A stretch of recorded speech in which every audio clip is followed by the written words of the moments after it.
আসসালামু আলাইকুম। আওয়ামী লীগ সরকারের পতন হওয়ার পর থেকে আওয়ামী লীগের যিনি সভানেত্রী রয়েছেন, উনি ভারতে রাজনৈতিক আশ্রয়ে রয়েছেন। এবং উনি ভারতে রাজনৈতিক আশ্রয়ে থাকা অবস্থায় কিন্তু আমরা দেখেছি বাংলাদেশের অন্তর্বর্তীকালীন সরকার বিভিন্নভাবে উনাকে দেশে ফিরিয়ে আনার জন্য চেষ্টা করে যাচ্ছে এবং পররাষ্ট্র উপদেষ্টা যিনি রয়েছেন, এছাড়া আমাদের প্রধান উপদেষ্টা যিনি রয়েছেন, উনিও কিন্তু নানাভাবে আ এই কাজটি করে যাচ্ছেন। এখানে অন্তর্বর্তীকালীন সরকার প্রকৃতপক্ষে ভারতের পররাষ্ট্র দপ্তর সহ ভারতের যারা কূটনৈতিক ব্যক্তিবর্গ রয়েছেন এবং পররাষ্ট্র সম্পর্ক নিয়ে কাজ করেন, পররাষ্ট্র নীতি নিয়ে কাজ করেন, তাদেরকে নানাভাবে কিন্তু শেখ হাসিনাকে ফেরত দেওয়ার জন্য চিঠি দিয়েছে। কিন্তু আমরা লক্ষ্য করি যে এখন পর্যন্ত শেখ হাসিনাকে ফেরত দেওয়ার বিষয়ে কোনো চিঠির জবাব কিন্তু ভারত দেয়নি।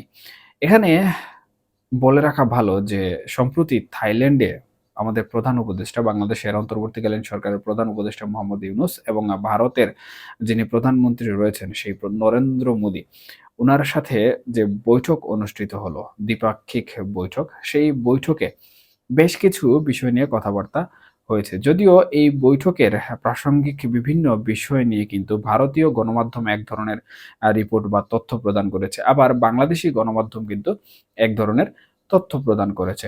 ঠিক একইভাবে বাংলাদেশের পররাষ্ট্র মন্ত্রণালয় কিংবা বাংলাদেশের প্রেস রিলিজ যারা দাপ্তরিকভাবে রাষ্ট্রীয়ভাবে দিয়ে থাকেন, তারা কিন্তু এক ধরনের কথা বলেছেন।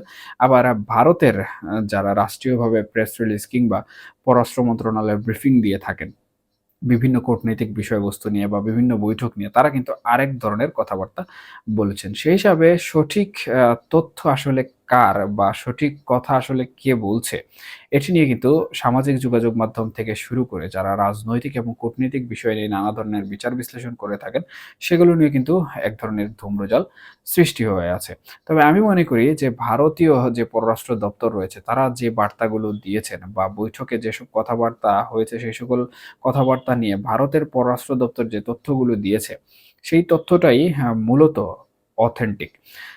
এর পেছনে যে যুক্তি আমি দাঁড় করাবো সেটি হচ্ছে ভারত কিন্তু প্রকৃতপক্ষে বাংলাদেশের যে বিষয়বস্তু রয়েছে সেই বিষয়বস্তুকে নিয়ে কোনো প্রকার মাথা ব্যাথা দেখায় না। এখানে মাথা ব্যাথা দেখিয়েও কিন্তু ভারতের কোনো প্রকার লাভ নেই।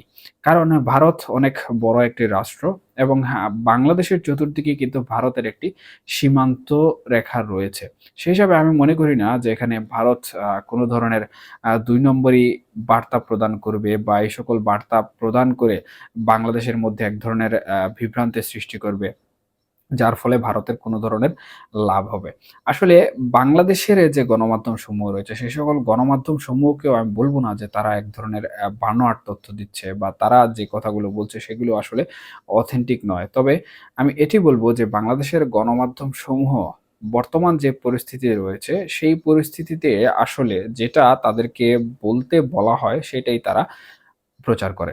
যাই হোক আমি এদিকে যাচ্ছি না। আমি যে কথাটি বলতে চাচ্ছিলাম সেটি হচ্ছে শেখ হাসিনার প্রত্যাবর্তন যে বিষয়টি নিয়ে এই বৈঠকে আমাদের অন্তর্বর্তীকালীন সরকারের প্রধান উপদেষ্টা মোহাম্মদ ইউনূস ভারতের প্রধানমন্ত্রী নরেন্দ্র মোদীকে যে আহ্বান করেছেন বা অনুরোধ করেছেন যে শেখ হাসিনাকে দেশে ফিরিয়ে দেওয়ার জন্য এবং সেখানে কিন্তু শেখ হাসিনাকে দেশে ফিরিয়ে দেবেন কি দেবেন না এই বিষয়েও কিন্তু কোনো ধরনের কথাবার্তা নরেন্দ্র মোদী অর্থাৎ ভারতের প্রধানমন্ত্রী বলেননি।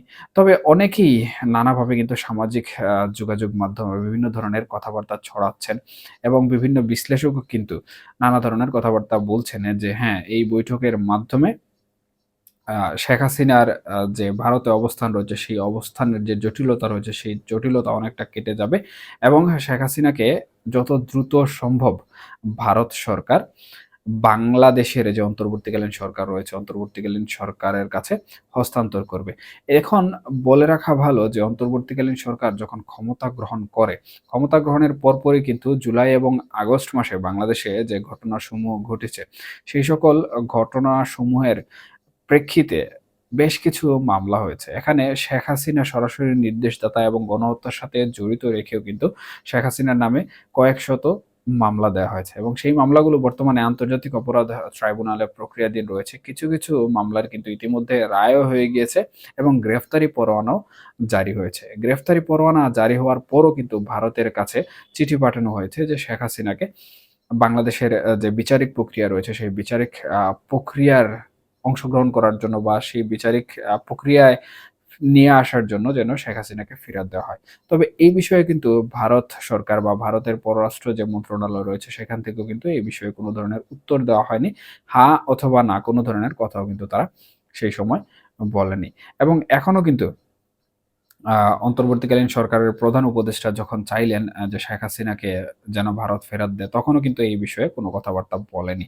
তবে শেখ হাসিনাকে ফেরত দেয়া নিয়ে সবথেকে গুরুত্বপূর্ণ যে বিষয়টি সেটি হচ্ছে ভারতের যে পার্লামেন্ট রয়েছে এবং ভারতের যে সকল রাজনৈতিক ব্যক্তিবর্গ রয়েছেন তারাও কিন্তু এক প্রকার চিন্তিত এবং তাদের দেশের এবং বাংলাদেশের মধ্যকার যে বন্দি বিনিময় চুক্তি রয়েছে সেই চুক্তিগুলোর মধ্যে বা অপরাধী বিনিময় চুক্তি রয়েছে সেই চুক্তিগুলোর মধ্যে সবথেকে বেশি যে জিনিসটি দেখা হয় সেটি হচ্ছে যাকে ফেরত দেওয়া হবে তার অবস্থান, যাকে ফেরত দেওয়া হবে তার রাজনৈতিক যে মর্যাদা সেই মর্যাদা।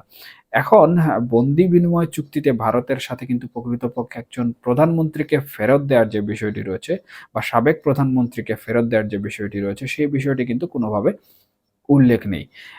এর জন্য বর্তমানে ভারত সরকার এই বিষয়টি নিয়ে কোনো ধরনের পদক্ষেপ গ্রহণ করছে না। যেহেতু শেখ হাসিনা বাংলাদেশের প্রধানমন্ত্রী ছিলেন এবং একবারের প্রধানমন্ত্রী নয়, উনি বেশ কয়েকবারের প্রধানমন্ত্রী ছিলেন এবং উনার যে শাসনামল ছিল সেই শাসনামলে উনি যে একদমই নগণ্য কোনো একজন প্রধানমন্ত্রী ছিলেন তা কিন্তু নয়। উনাকে আয়রন লেডি হিসাবে কিন্তু বিশ্ব যে মণ্ডল রয়েছে বা বিশ্ব যে রাজনীতি রয়েছে সেই রাজনীতিতে উনাকে উপস্থাপন করা হতো। অনেকেই এই নামেই কিন্তু উনাকে চিনতেন। সুতরাং ভারত বর্তমানে সবথেকে গুরুত্বপূর্ণ বিষয় যেটির উপর নজরদারি রাখছে বা যে বিষয়টিকে প্রায়োরিটি দিচ্ছে সেটি হচ্ছে শেখ হাসিনার নিরাপত্তা ব্যবস্থা। এবং ভারতের যে সকল গণমাধ্যম কর্মীরা রয়েছেন কিংবা ভারতের যারা এই সকল রাজনীতি নিয়ে বিচার বিশ্লেষণ করে থাকেন তাদের সাথে কথা বলে সবথেকে আ বেশি যে বিষয়টি জানা গেছে সেটি হচ্ছে যখন শেখ হাসিনা ভারতে চলে যান বা ভারতে চলে যেতে বাধ্য হন, উনার সেই কারণটি ছিল মূলত উনার প্রাণনাশের হুমকি। এবং আমরা শুনেছি যে শেখ হাসিনা যখন ভারতে চলে গিয়েছেন তখন কিন্তু উনার দলীয় নেতাকর্মীদের মধ্যে সামাজিক যোগাযোগ মাধ্যমে বিভিন্ন ধরনের ব্রিফিং দিয়েছেন এবং সেই ব্রিফিং এ কিন্তু উনি উল্লেখ করেছেন যে উনি প্রকৃতপক্ষে এই যে জুলাই আগস্ট গণহত্যা হয়েছে বা এই সকল ঘটনাসমূহ ঘটেছে ম্যাসাকার সেই সকল ম্যাসাকারে কিন্তু উনার কোনো জড়িততা নেই কিংবা আওয়ামী লীগের কোনো জড়িততা নেই। উনি সর্বোপরি বলেছেন যে এটি যারা আমাকে ক্ষমতাচ্যুত করতে চায় কিংবা আওয়ামী লীগ সরকারকে ক্ষমতার পতন ঘটাতে চায় তারা একজোট হয়ে এই ধরনের মেসাকার ঘটিয়েছে যাতে করে আওয়ামী লীগ সরকারের উপর একটি ফ্যাসিস্ট বা ফ্যাসিবাদের তকমা উঠে বা গণহত্যাকারীর একটি তকমা উঠে। সেই হিসাবে উনার বক্তব্য এবং উনি সাথে আরো যুক্ত করেছিলেন যে তখন যদি উনি দেশ ছেড়ে চলে না যেতেন তাহলে বঙ্গবন্ধু শেখ মুজিবুর রহমান অর্থাৎ উনার পিতা যেভাবে ১৯৭৫ সনে উনার বাড়িতে নিহত হয়েছিলেন সপরিবারে ঠিক একই রকমভাবে উনার সাথেও ঘটনাগুলো ঘটতো। যার ফলশ্রুতিতে উনি বাংলাদেশ থেকে চলে যেতে একটি নিরাপদ আশ্রয়ে বাধ্য হন। এবং এই বিষয়টির সাথে বর্তমানে ভারতের যারা এইসব বিষয় নিয়ে কাজ করছেন নীতি নির্ধারকরা, তারা বর্তমান যে শেখ হাসিনাকে দেশে ফিরিয়ে দেবেন সেই বিষয়টি নিয়ে কিন্তু একসাথে করে কথা বলছেন। অর্থাৎ বাংলাদেশের বর্তমান যে পরিস্থিতি রয়েছে সেই পরিস্থিতি অনুযায়ী কিন্তু শেখ হাসিনাকে দেশে ফিরিয়ে দিলে আদৌ শেখ হাসিনা সুস্থ থাকবেন কিনা অথবা শেখ হাসিনার প্রাণনাশের কোনো ধরনের হুমকি রয়েছে কিনা কিংবা বাংলাদেশের যে বিচারিক কার্য অনুষ্ঠিত হবে অথবা বাংলাদেশের যে মব জাস্টিস চলছে সেই মব জাস্টিসের শিকার হবেন কিনা এইসব বিষয় অর্থাৎ সর্বোপরি উনার যে প্রাণনাশের বিষয়টি রয়েছে সেই বিষয়টি নিয়ে কিন্তু ভারত বর্তমানে সবথেকে বেশি চিন্তিত রয়েছে এবং উনি যেহেতু একটি রাষ্ট্রের একজন প্রভাবশালী প্রধানমন্ত্রী ছিলেন। সুতরাং ভারত কোনোভাবেই চাইবে না যে উনাদের নিরাপদ আশ্রয়ে থাকা বা উনাদের আশ্রয় প্রার্থী কোনো রাজনৈতিক ব্যক্তিত্বকে তারা হুটহাট করে একটি দেশে এরকম অস্থিতিশীল পরিবেশ যেখানে বিরাজ করছে, যেখানের মানুষ এখনো বলা যায় যে ক্ষুব্ধ রয়েছেন কোনো একটি বিষয় নিয়ে অথবা ক্ষুব্ধ না হলেও মানুষ তাদের রাজনৈতিক স্বার্থ হাসিল বা ফায়দা হাসিলের জন্য কোনো না কোনোভাবে হয়তোবা শেখ হাসিনার কোনো ধরনের ক্ষতি করে ফেলতে পারেন। এমনকি তার প্রাণও নিয়ে নিতে পারেন। সেই হিসাবে এই সকল বিষয়বস্তু কিন্তু উঠে এসেছে তাদের তথ্যমতে এবং তাদের প্রত্যেকটা রাজনৈতিক দল এই বিষয়টি একমত হয়েছে যে শেখ হাসিনার যতক্ষণ পর্যন্ত বাংলাদেশে আ ফিরা নিরাপদ তারা মনে করবে না, ততক্ষণ পর্যন্ত কিন্তু শেখ হাসিনাকে ভারত সরকার ফেরত দেবে না। যদিও এখন পর্যন্ত এই বিষয়ে ভারত সরকার কোনো ধরনের উত্তর দেয়নি, কোনো ধরনের জবাব দেয়নি বা কোনো ধরনের প্রেস ব্রিফিং কিন্তু তারা করেনি। এটি মূলত অভ্যন্তরীণ একটি বিষয় এবং সেই অভ্যন্তরীণ বিষয়টি তারা যখন মনে করবে যে এটি আসলে বাইরে বা গণমাধ্যমে প্রকাশ করার দরকার, তখন তারা গণমাধ্যমে প্রকাশ করবে। তবে সব অভ্যন্তরীণ বিষয় কিন্তু অভ্যন্তরীণ থাকে না। কিছু, কিছু তথ্য রয়েছে যারা ক্লু হিসাবে কিন্তু বের হয়ে আসে এবং সেই ক্লু হিসাবে বের হয়ে আসার মাধ্যমে কিন্তু যারা বিভিন্ন ধরনের তথ্য নিয়ে গবেষণা করেন, সাংবাদিকতা করেন কিংবা বিচার বিশ্লেষণ করে থাকেন, তাদের কাছে এগুলা চলে আসে। সুতরাং এখন আসলে যে বিষয়টি আমরা সামাজিক যোগাযোগ মাধ্যমে সবথেকে বেশি দেখতে পাচ্ছি যে শেখ হাসিনা বা শেখ হাসিনাকে ভারত ফিরিয়ে দেবে কিংবা অন্তর্বর্তীকালীন সরকার শেখ হাসিনাকে দেশে নিয়ে এসে চেয়েছে এবং ভারত দিয়ে দিবে এবং শেখ হাসিনার বিচার কার্য পরিচালনা করবে, ওনাকে ফাঁসিয়ে ঝুলিয়ে দেবে। এরকমটি কিন্তু আসলে এখন বা বর্তমান এই পরিস্থিতিতে হওয়া কোনোভাবেই সম্ভব নয় এবং ভারতও কোনোভাবে এই বিষয়টি তাদের নীতিমালার আলোকে নিয়ে এসে এবং শেখ হাসিনার যে প্রাণনাশের বিষয়টি রয়েছে, সেই বিষয়টিকে মাথায় রেখে, নিরাপত্তা ব্যবস্থার বিষয়টি মাথায় রেখে কখনোই উনাকে বাংলাদেশে প্রত্যাবর্তন করার যে নির্দেশনা রয়েছে, সেই নির্দেশ কিন্তু দিবে না।